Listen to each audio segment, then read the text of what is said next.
আমাৰ ইউটিউব চেনেললৈ সকলোকে স্বাগতম জনালো আৰু আজি আমি লৈছো আপোনালোকৰ বাবে নতুন যেটো বেংকৰ পোষ্ট ওলাইছে আপোনালোকৰ IBPS ৰ পৰা তো ইয়াৰ টোটাল ধৰক আপোনাৰ 5800 মান আপোনালোকৰ ভ্যাকেন্সি ওলাইছে তো আপোনালোকে কেনেকৈ এপ্লাই কৰিব লাগিব কেতিয়া লাষ্ট ডেট সব আমি ডিটেইলছ ক'ব কাৰণে আপোনালোকে এটো প্ৰথম মই আপোনালোকৰ যেটো অফিচিয়েল ৱেবপেজ এটো আপোনাৰ ডেসক্ৰিপচনত লিংক দি দিম আপোনালোকে ডাইৰেক্ট যাব আৰু তাতে ক্লিক কৰি আপোনালোকে এটো IBPS ৰ অফিচিয়েল ৱেব পেজটোত দেখা পাব যেটোত মই এতিয়া বৰ্তমান আছো তাৰছত আপোনালোকে যাব এটো প্ৰথমটো দেখা পাইছে না নিউজ তাত আপোনালোকে ক্লিক কৰি দিব ক্লিক কৰাৰ লগে প্ৰথম যাই কেনে আপোনালোকে এনেকুৱা এটা পেজ খোল খাব ওকে তাতে আপোনালোকে দেখা পাইছে অনলাইন ৰেজিষ্ট্ৰেচন ষ্টাৰ্ট হৈছে না 12 তাৰিখৰ পৰা 12 জুলাইৰ পৰা আৰু কেতিয়া হে গব ওকে 1 আগষ্টত খতম হ'ব আপোনাৰ 12 জুলাইৰ পৰা ষ্টাৰ্ট হৈছে তো যিমান সোনকালে পাৰি সিমান সোনকালে আপোনাৰ এপ্লাই কৰি দিয়ক কিয়নো সব আপোনাৰ লাষ্ট ডেটত ইয়াৰে গোটেই ৱেবসাইটটো কেতিয়াবা ক্ৰ্যাশ হৈ যায় কেতিয়াবা বন্ধ হৈ যায় তো লাষ্ট ডেটলৈ ওয়েট নকৰিব আৰু অনলাইন ফিজ আপোনালোকে দিব লাগিব অনলাইন ফিজ 100 টকা নে 200 টকা এনেকুৱা আপোনালোকৰ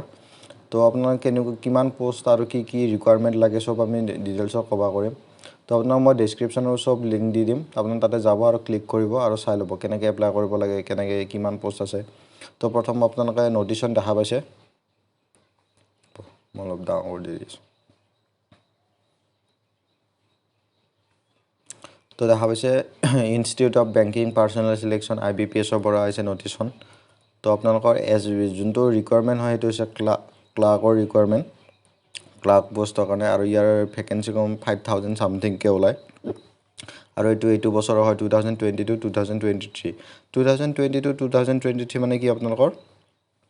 যদি আপোনালোকে এতিয়া এপ্লাই কৰিব 2022 ত আপোনালোকৰ জব পাই যায় মানে ইয়াতে এপ্লাই হয় তাৰছত আপোনাৰ সিলেকশন প্ৰসেস তাৰছত ট্ৰেইনিং হয় তাৰছত আপোনাৰ সিলেকশন প্ৰসেস হয় তো লম্বা প্ৰসেস কিন্তু আপোনাৰ যেতিয়া ট্ৰেইনিং পিৰিয়ড চলি থাকে তেলকে আপোনাক এটা পেমেন্ট দিয়াই হৈ থাকে স্যালাৰি এটা টাইপ দিয়া থাকে ষ্টিপেন্ড বুলি কয় তো আপোনালোকৰ কি ৰিকোয়াৰমেন্ট লাগে আমি চাই লও আপোনালোকে কি বেংকে পাৰ্টিসিপেট কৰিছে ইয়াত তো হেতু চাই লও ইয়াত বেংকে পাৰ্টিসিপেট কৰিছে আপোনাৰ bank of Baroda bank of India bank of Maharashtra Canara bank Canara central bank of India Indian bank Indian overseas bank Punjab national banks Punjab and bank ECU bank আৰু ইউনাইটেড বেংক অফ ইণ্ডিয়া তো আপোনালোকে এইকিটা বেংকে পাৰ্টিসিপেট কৰিছে 9 10 12টা বেংক আপোনাৰ টোটাল ওকে 12টা বেংকে পাৰ্টিসিপেট তো কিমান ভ্যাকেন্সি আছে আপোনালোকে ভাবি ল'ব তো আপোনালোক কৈছো কেতিয়া পৰা কেতিয়ালৈকে 12 জুলাইৰ পৰা 1 আগষ্টলৈকে আপোনালোকৰ অনলাইন এপ্লিকেশন ডেট চলি আছে আপোনালোকে এটো 2-3 দিন মান আগতে কৰি ল'ব কাৰণ লাষ্ট ডেটলৈকে ৰখিব নালাগে কাৰণ কি হয় ৱেবসাইটটো ক্ৰ্যাশ হৈ যায় লাষ্ট দিনাখনে আৰু আপোনালোকৰ পেমেন্টটো কেতিয়াবা ফেল হৈ যায় মানে দিয়া দি আছে কেতিয়া হ'ব অনলাইন ফিজ আপোনালোকে ইমান তাৰিখৰ ভিতৰতে তাৰছত calling letter for pre exam training যেতিয়া আপোনাৰ এক্সাম হ'ব তেতিয়া আপোনাৰ কলিং লেটাৰ আহিব আগষ্টত ওকে তাৰছত আপোনালোকৰ প্ৰি এক্সাম ট্ৰেইনিং হ'ব 16 পৰা ওকে 16 মানে আগষ্টৰ পৰা তাৰছত ডাউনলোড কল লেটাৰ এনেকা আগষ্টত দিব তাৰছত অনলাইন এক্সামিনেশ্যন কেতিয়া হ'ব প্ৰিলিমিনাৰী 28 আগষ্ট বা 29 আগষ্ট আৰু তাৰছত বেছ ৰিজাল্ট এনাউন্স কৰিব সেপ্টেম্বৰত এনেকৈ পুৰা দি আছে আৰু যেটো ডেট দিয়া থাকে হেতু ডেট মতে আপোনালোকে ইয়াতে হয় তৰন্ত দেখা পাইছে IBPS এটো IBPS অফিচৰ তো এলিজিবিলিটি ক্ৰাইটেৰিয়া কি হয় আপোনালোকক দেখা দিছো আপোনাৰ কি হ'ব লাগে এলিজিবিলিটি ক্ৰাইটেৰিয়া তো আপোনালোকৰ মেইনলি হ'ব লাগে ক্লাৰ্কৰ এটো জব তো মেইনলি হ'ব লাগিব সিটিজেন অফ ইণ্ডিয়া হ'ব লাগে বা সিটিজেন অফ যদি নেপাল বা ভুটান তথাপিও এপ্লাই কৰিব পাৰে আপোনালোকে তো তিব্বত ৰিফিউজি তো আপোনালোকে দেখা পাইছে শিডিউল কাষ্ট বা শিডিউল ট্ৰাইব এজ ৰিলেক্সেশন থাকে তো আপোনালোকৰ বয়স মিনিমাম 20 বছৰ হ'ব লাগিব বয়স মিনিমাম 20 বছৰ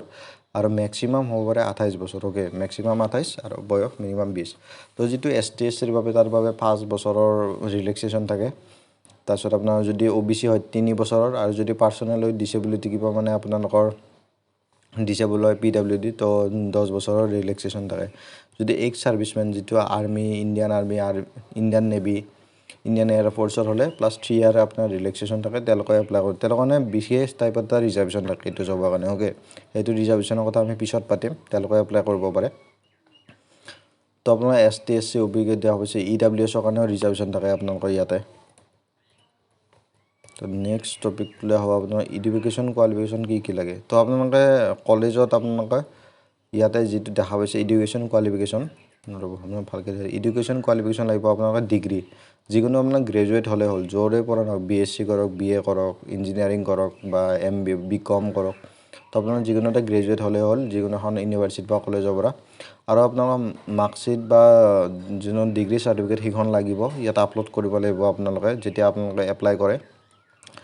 আৰু আপোনালোকৰ যদি ডিপ্ল'মা কৰে কম্পিউটাৰত যদি আপোনালোকৰ ডিপ্ল'মা আছে তেতিয়া সেইখনো আপলোড কৰিব কাৰণ তেতিয়া কি আপোনাৰ ফ্ৰী ফায়াৰটো বেছি হয় যদি আপোনালোক কম্পিউটাৰত ডিপ্ল'মা কৰিছে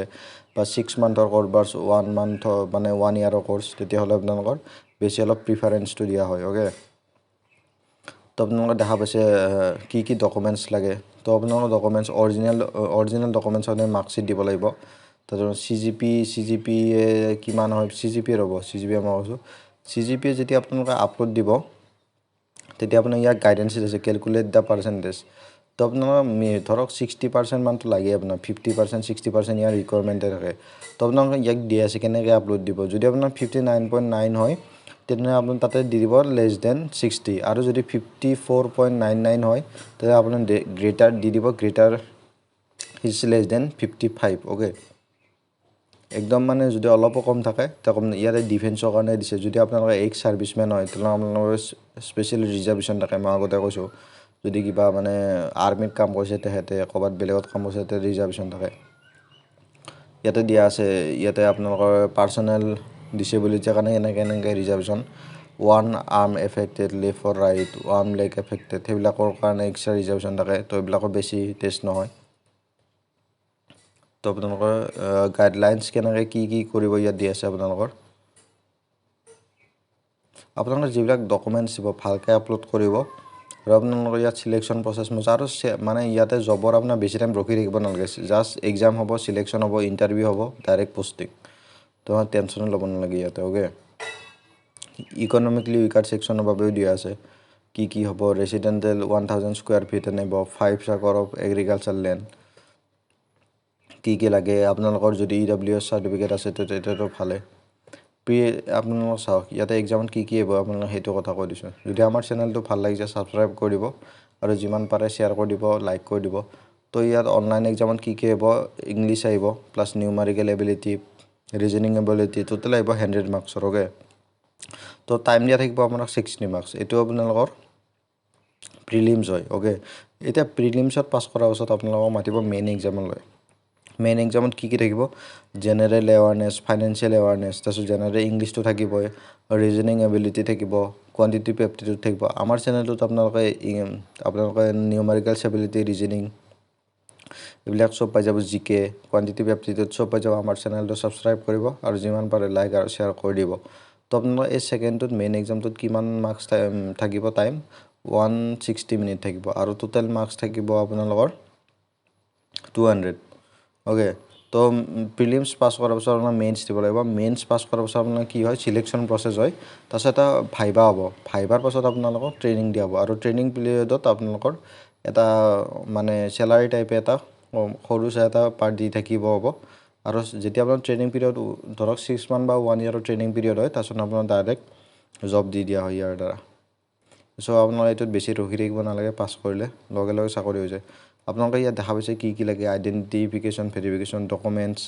মই ক'লোঁ ৰাচন কাৰ্ড বা ড্ৰাইভিং লাইচেঞ্চ লৈ যাব will not be accepted as valid তো ৰাচন কাৰ্ড বা ড্ৰাইভিং লাইচেঞ্চ নহয় আপোনাৰ কি লাগিব ভোটাৰ কাৰ্ড বা বেংক পাছবুক বা আপোনাৰ পান কাৰ্ড বা আধাৰ কাৰ্ড এইকেইখন লৈ যাব আৰু আপোনালোকৰ যেতিয়া আপোনালোকে এক্সাম দিব যাব ইয়াত দিয়া আছে মাস্ক ৱেৰ কৰিব গ্ল'ভছ হাতত গ্ল'ভছ পিন্ধিব এইবিলাক আপোনাক পিছত দিয়া হ'ব আৰু কৈ দিয়াম যেতিয়া ওলাই আপোনালোকে এতিয়া এপ্লাই কৰি দিয়ক আৰু আমাৰ চেনেলটো যিমান পাৰে ছাবস্ক্ৰাইব আৰু